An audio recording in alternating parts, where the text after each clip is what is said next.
I actually brought my life plan so I can show you what I did. But after I wrote my life plan, I'm just simple-minded. If something's not memorable to me, it's not meaningful. And so I have to really work at constantly boiling it down. And so after I wrote my life plan, I ended up with a one-page document.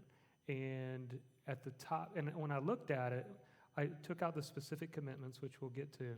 I took the specific commitments from each of those different life accounts, and I put it on a single piece of paper. And for me, it was, the top was the intentions, and then the bottom was, these are the habits, these are the things that I've got to focus in.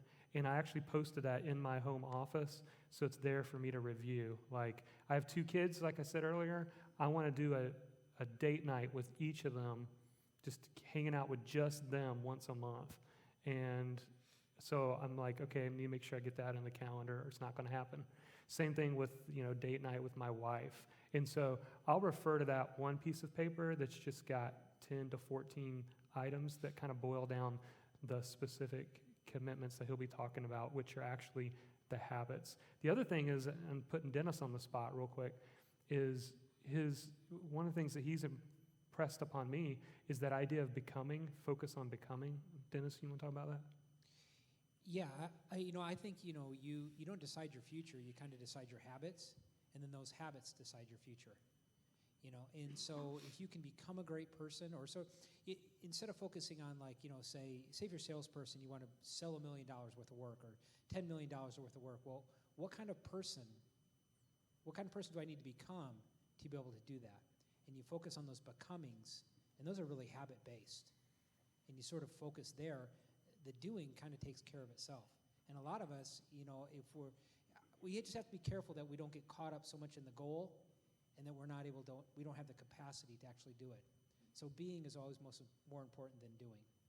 And I always think as we continue to walk this journey, I think the person that I become is much more important than what I really do. And many times the things we go through really shape who we are. And what we do always flows out of who we are. And so, All right, this has been very helpful. Is that helpful to you? And all these guys have said, in fact, none of us are going anywhere tonight, so we'll stay here as long as we need to.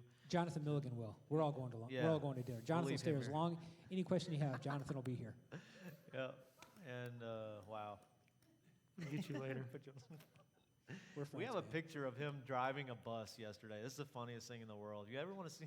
We're going to post. I got to share this. I got to share it. Oh, okay.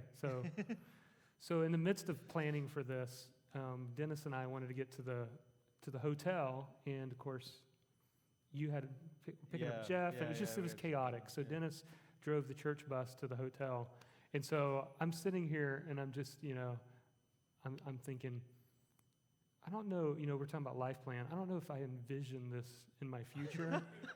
Here I am driving, for me, okay, I'm a Floridian. Here I am driving in the middle of Texas with this guy, Dennis McEntee, behind the church bus. That wasn't in my envisioned future, but I did take a picture, and I enjoyed every second of it. I'm just adding it to my job description: author, speaker, church bus driver. Yeah. Whatever needs to happen, let's make it happen. That's the great thing about not having a speaking contract. It's not in there. I can make him do whatever. It's wide open.